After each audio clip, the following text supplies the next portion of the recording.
B. Collins. It's Peter B. Collins with news and comment. Thursday, January 18th, 2018. And the ugly, hypocritical spectacle in Washington, D.C. as tomorrow, the March for Life will be held. And extreme evangelical Christians, I call them Christianists, will be descending on Washington, D.C. And this year it's different. We've had Republican presidents who pandered to the right to life movement, the anti-abortion extremists in this country before. But in the past, they wouldn't attend the rally, they wouldn't endorse the rally. They might have the vice president make a phone call to support the rally. But this year, Trump is actively endorsing it. He's serving up a video speech, I guess so he can escape to Mar-a-Lago and play more golf. But the specter of a president freshly accused, and there is little doubt that Destiny Storm, or whatever the porn actress's name is, she gave an interview before she signed the hush money agreement that has now been published. And she's not the only mistress of this man. And so the history of his pussy-grabbing comment, the number of women, I believe it's 18 or more, who have credibly accused him of sexual harassment. This is a man who should be rejected by the God-fearing, Bible-thumping public Christians in this country. And today, perhaps to distract those same people from the Destiny Storm saga, Trump announced the creation of the Conscious and Religious Freedom Division of the Office of Civil Rights of the Department of Health and Human Services. And its purpose is to protect people who claim their religious values are being compromised if they are required to fill a prescription for a contraceptive, if they're required to enable someone to take their own life in states where end-of-life processes are legal. This is setting up a whole new category of people who can opt out, who can openly discriminate based on their perceived or proclaimed religious values. And it flies in the face of separation of church and state and the imputed freedom from religion that non-believers like me should enjoy under a robust interpretation of the First Amendment. And I agree with critics who say the administration is giving healthcare providers a license to discriminate. Some doctors might deny fertility treatment to lesbian couples. Pharmacists might refuse to fill prescriptions for certain types of contraceptives. And here's a quote from Dawn Huckelbridge of the Women's Rights Initiative at American Bridge, which is a Democratic Political Action Committee. If there's any doubt about how morally repulsive, politically unpopular, and far-reaching the consequences of this rule will be, crafting it in secret behind closed doors and without public input says all you need to know. And it's important to note as well the silence of many Democrats. I don't expect much from elected Republicans. After all, Jeff Flake, who is comfortable as a lame duck, is one of the few people who is critical of the president publicly right now, at least on the Republican side of the aisle. And Democrats have largely gone silent about the fight over abortion rights in this country because the polls suggest that voters in swing states don't support the Democrats on that matter. And I think it should be a matter of principle, not a matter of political wins, the shifting political wins. Like many Americans, I am appalled and I cringe at the wrenching testimony being served up by about 100 women who were the victims of Larry Nassar. He was a medical doctor, and he was the team doctor for USA Gymnastics and the Olympic team. More than 140 women have accused him of abuse. And in one case, Michaela Maroney, Olympic gold medalist, called him a monster of a human being. I had a dream to go to the Olympics, and the things I had to endure to get there were unnecessary and disgusting. She talks about how he abused my trust and my body. He left scars on my psyche that will never go away. It all started when I was 13 or 14 years old, and it didn't end until I left the sport. Now, Nassar's already been sentenced to 60 years in federal prison on child pornography charges. And I imagine that the judge in Michigan will throw another 100 years onto his sentence. There's a bipartisan effort in Congress. That's kind of rare these days, except when it comes to betraying our Fourth Amendment rights to be free of illegal search and seizure. But there's legislation, an amendment to the 95 Congressional Accountability Act, that would change dramatically the way complaints of sexual harassment and sexual assault are handled related to people who are employed on Capitol Hill. And notably, members of Congress would have to reimburse any taxpayer money that was paid out as settlements for sexual harassment complaints and reimburse the federal treasury. Any taxpayer money used for settlements has to be paid back within 90 days, or they will garnish the wages of the member of Congress. The bill also extends protections for employees to unpaid staff like the interns. And it would now require the Office of Compliance to release public reports on complaints that it's handled every 6 months. It would establish a new Office of Employee Advocacy, for the first time providing legal assistance and consultation for employees on Capitol Hill. In the past, they had to hire their own lawyers and pay for that, but the member of Congress they were accusing was defended by paid advocates paid by you and me. So this is an important shift. Congresswoman Jackie Speer from the San Francisco Bay Area is a major driver of this bill, and she deserves some credit for it. Meanwhile, the union that I proudly belong to is the focus of criticism for failing to address sexual harassment claims not by the major stars who are the focus of the Me Too movement, and in particular the complaints against Harvey Weinstein and powerful Hollywood directors. And I want to commend a rank-and-file member of SAG-AFTRA.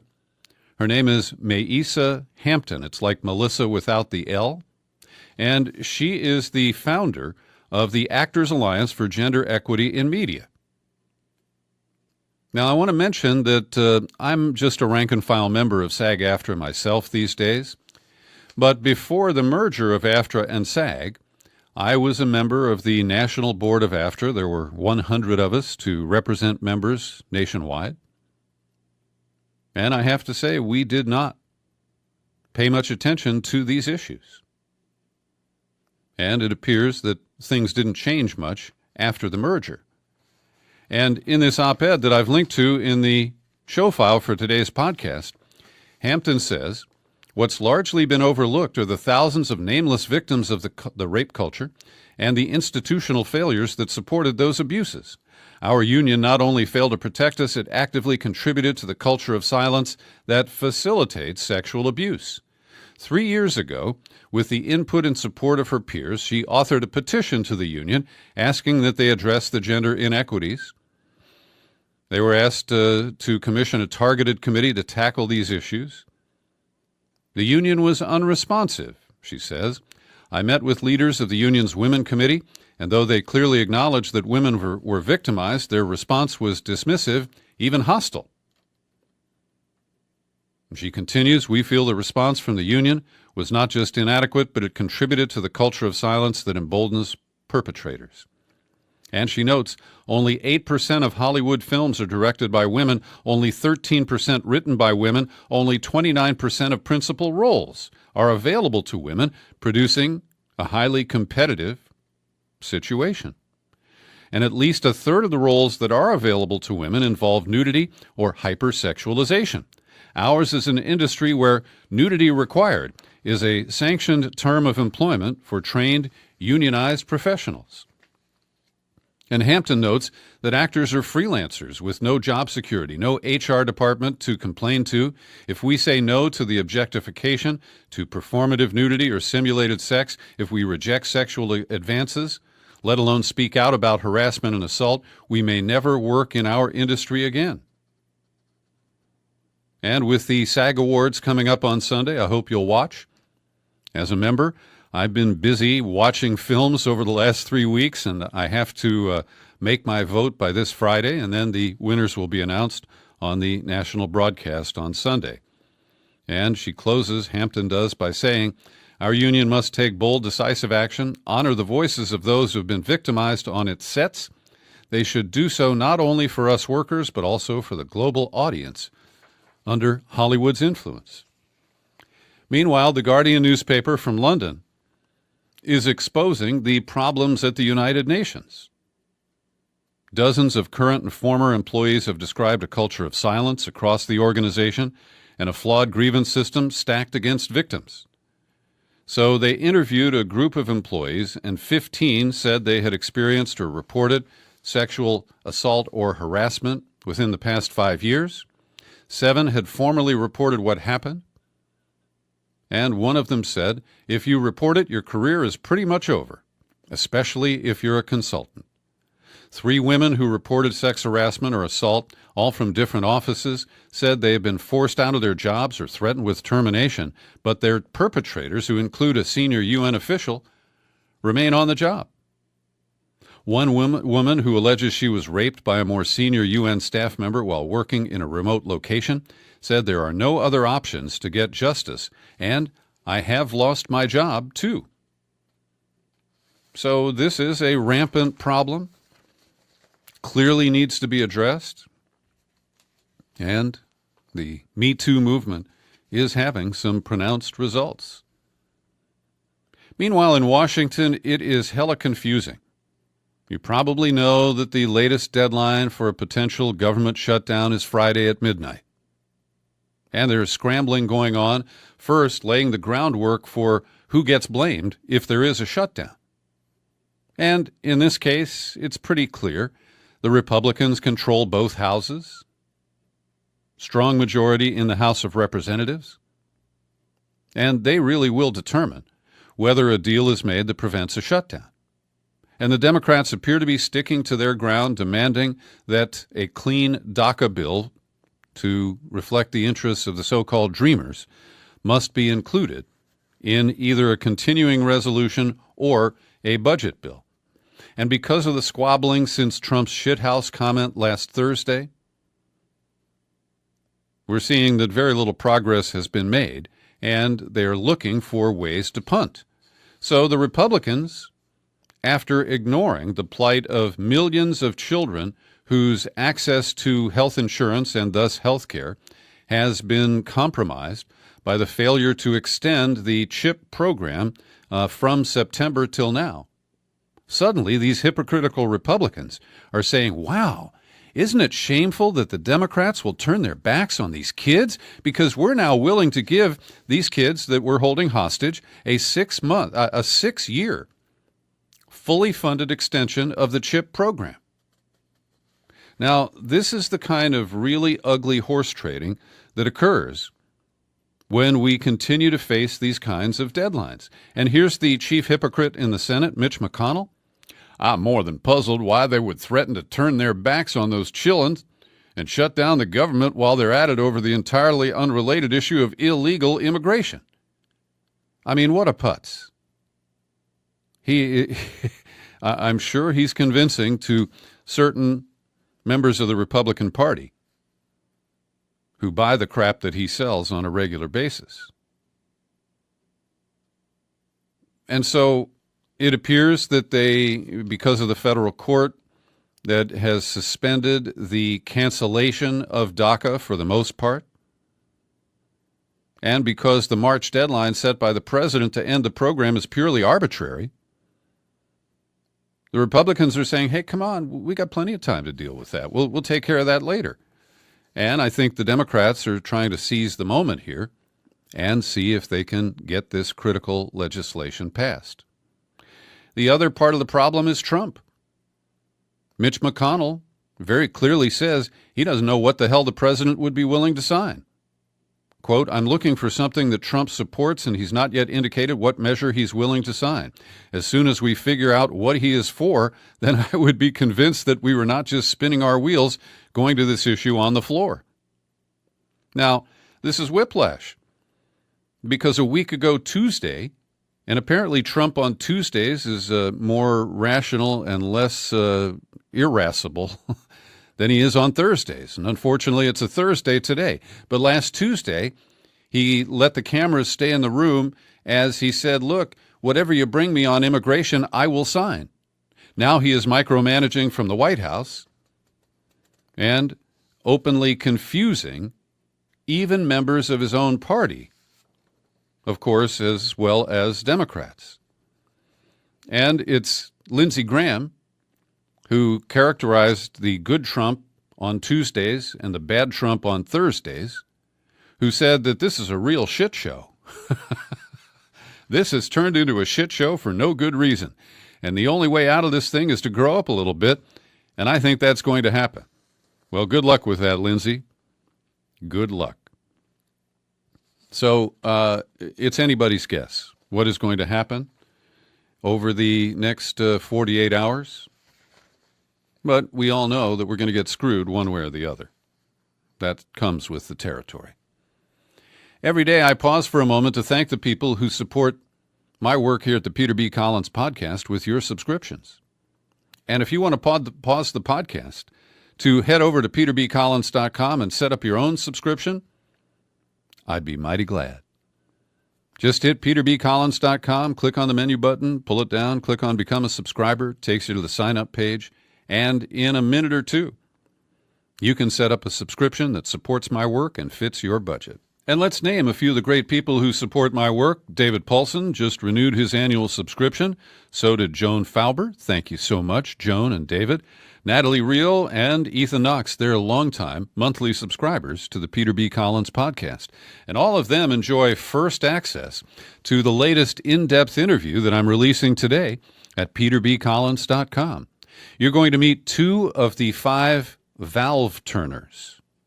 Now, on October 11th of 2016, a group of longtime environmental activists fanned out, and they shut down pipelines, 5 of them, bringing tar sands crude from Canada into the United States. And in a synchronized movement, at 8:30 on a certain morning, people wearing hard hats and yellow safety vests approached each of the pipelines. They used bolt cutters to get into the fenced-in enclosures and to cut chains that limited the movement of the pipeline valves. And as you will hear from one of these individuals, Michael Foster, he is joyous, despite the fact that on February 6th, he faces sentencing that could put him in prison for as long as 20 years. Here's an excerpt from my conversation with Emily Johnston and Michael Foster. We called ahead so that they would shut down the pump stations upstream and essentially perform an unscheduled controlled shutdown of the pipelines. That's what the pipeline operator said in my trial when he took the stand in North Dakota to prosecute me. And that's what they caught me on video saying in a motel the night before. They confiscated video. And basically I said the same thing that he said on the stand. So the prosecution proved that I was in fact not guilty of reckless endangerment, according to the jury. So that was fortunate. But then the other thing we did that was important was that we waited, after we did this, half an hour. Leonard waited an hour and a half for the police to come and perform the arrest. I was 9 miles from the Canadian border, about 9 minutes away, and we waited for the sheriffs to come and do this because the only way to challenge an illegal, unjust system, a society, a legal system, legislature, whatever, is to bring the fight to them and say, okay, what are you going to do with me? What does justice look like for somebody who protects his kids? For somebody who says, I'm not going to allow this poison to keep moving beneath my feet. I stopped 590,000 barrels of toxic dill bit. Right? Are you kidding me? It felt great. It felt great. I invite you to listen to the full interview with Michael Foster and Emily Johnston, a poet from Seattle. It's available for subscribers today at peterbcollins.com, and it was recorded this past Sunday at the First Presbyterian Church of San Anselmo, California. And you hear the kind of church sound in the background. It's kind of echoey. But you will hear the powerful stories of these people who decided that they had to put their own lives on the line to protect the planet from the poison that we're extracting from the ground and burning at our own peril. I'm very impressed with these individuals, and I hope you will take the time to hear their accounts and their attitudes about what they've done and the punishments that they face. And Emily Johnston has been permitted in her trial to use the necessity defense. We'll see how that works out. There are appeals underway, and her trial is expected to continue sometime this summer. Well, yesterday, John Kelly, the guy who claims that he's trying to snuff out the chaos in the Trump White House as its chief of staff, he went over to Capitol Hill, met with the Hispanic caucus, and he said that Trump has evolved from the campaign statements to governing reality about the fact that the wall is not going to go border to border. In some places, there won't be a wall. Kelly conceded that Mexico is not likely to pay for it. And he used this language. Trump has very definitely changed his attitude toward protecting the Dreamers and even the wall once we briefed him. So he has evolved on the way he's looked at things. Campaign to governing are two different things, and this president has been very, very flexible in terms of what is within the realms of the possible. Not so fast. By Wednesday evening, Trump gets wind of this, and he hits the Twitter feed, and he contradicts Kelly without calling him out by name. And he very clearly is telling us, no way have I evolved. And I think that applies to more than his dreams of a wall on the southern border. Here are the twin tweets. The wall is the wall. It has never changed or evolved from the first day I conceived of it. Parts will be of necessity see-through. It was never intended to be built in areas where there's natural protection such as mountains, wastelands, or tough rivers or water. The wall will be paid for directly or indirectly or through longer-term reimbursement by Mexico, which has a ridiculous $71 billion trade surplus with the U.S.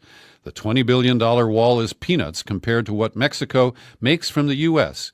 NAFTA is a bad joke. Now, he would hurt American consumers badly if he attempts to use trade, including NAFTA, as a way to force Mexico to pay for this stupid idea. But back to the little fight with John Kelly. According to a person familiar with Trump's thinking, he was livid when he learned that Kelly had described him as evolving. Yeah, he's a committed Neanderthal. Throughout the evening Wednesday, Trump fielded calls from allies who described Kelly's comments as undermining the president, stoking Trump's fury. So this is just more distraction, more bullshit, and again, it is gridlocking the government in Washington. Now, here in the Bay Area and in other parts of the country, rumors abound that there are imminent plans for ICE, the Immigration and Customs Enforcement wing of Homeland Security, to conduct massive raids, particularly in jurisdictions that claim to be sanctuary cities or sanctuary states. And that includes California and most of its municipalities. We are told to be prepared for the arrest of more than 1,500 immigrants here in Northern California alone. Now, our two senators, Harris and Feinstein, reacting to comments by the acting director of ICE, have written to the Justice Department trying to understand how they would try to prosecute the elected leaders of sanctuary jurisdictions. Governor Brown in California, our acting mayor in San Francisco, the mayor of Sacramento, Darrell Steinberg, a former top state elected official. And we really don't understand what the basis would be. But when you got Jeffrey Beauregard, Jim Crow Sessions III as the Attorney General, who knows how they can twist the law and perhaps find a grand jury to indict elected officials for failure to cooperate with the federal immigration crackdown. And Darrell Steinberg, who I mentioned, mayor of Sacramento, said, in every area, this administration has violated the norms of civil discourse and civil behavior. And he said, you know where to find me. Over at Shadowproof, Kevin Gostola has identified at least 10 immigration activists in this country who have either been deported or threatened with near-term deportation. He singles out Ravi Ragbir, executive director of the New Sanctuary Coalition in New York City. He checked in with ICE as required on January 11th, but he was detained, transferred to a jail in Miami. A protest sparked, and he has been returned to New York. He's been in the United States for 25 years. Also, an immigration rights activist, Jean Montreville, also involved in running the New Sanctuary Coalition, was deported to Haiti on January 16th. And Maru Mora Villapando received a notice from ICE to appear before an immigration judge. She's from Mexico City, and up in the Northwest leads the Northwestern Detention Center Resistance, focused on an immigration lockup in Tacoma, Washington. So we see that while Obama deported a lot of people, things have changed where the politics of the immigration debate in this country are being played out through the selective roundup and deportation of specific individuals. Yesterday, amid a lot of grumbling from Republicans, Trump announced his 2017 Fake News Awards. Now, this is a really stupid thing on his part. It doesn't help anybody. But I have to say, of the 10 stories that he cites, 9 of them are legitimate. The one that isn't legitimate is his number one story, is he nails Paul Krugman, who is not a news reporter. He is an opinion writer and an economist who wrote on the day of Trump's election that markets will never recover from Trump. Now, it's not fair to include him as fake news because that is commentary. But when ABC demoted Brian Ross, when CNN botched the information, the date of when WikiLeaks contacted Don Jr. about the Clinton emails, Trump is correct. The Time magazine falsely reported that he had removed a bust of Martin Luther King from the Oval Office. And the other stories that are listed here are not really that important in the scheme of things, but the net effect is that people who are biased in favor of Trump will adopt his bias against the corporate media. And these obvious failures, many of which are not acknowledged or retracted by the outlets that commit them, truly do a lot of damage to the credibility of the media in general. A new Gallup poll, not a surprise, shows that Trump has led to a huge drop in the respect that people have for the U.S. and its leadership. A survey of opinion in 134 countries showed a record collapse in approval from 48% under Obama to 30% after 1 year of Trump. Trump has averaged a 39% domestic approval rating, the lowest in recent history. Bill Clinton held the record for a long time at 49%. Germany is now seen as a global leader by many more people, 41%, China 31%, Russia 27%. In just under half of the world's countries, 65 out of 134, U.S. standing has collapsed by 10 percentage points or more. Only 30% of the world, on average, approves of the job performance of U.S. leadership right now. It was really odd when Steve Bannon went to face questioning from the House Intelligence Committee, and his lawyer was on a cell phone to the White House throughout the entire hearing. And a question would be offered to Bannon. The lawyer would talk with his counterpart, apparently White House lawyer, the chief counsel, Don McGahn. But here's what's curious. Bannon's lawyer, Bill Burke, is also representing Don McGahn.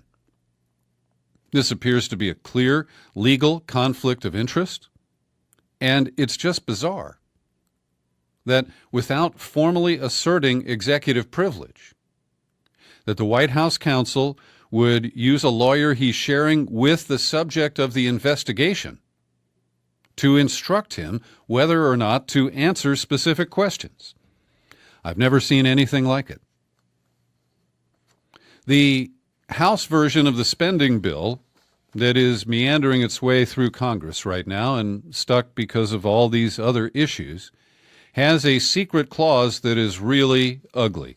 And I want to commend Ryan Grimm at The Intercept for exposing this, because it changes the law to allow the White House to shift money from one intelligence program to another without seeking approval from Congress, even in secret, and without reporting that shift to the Congress.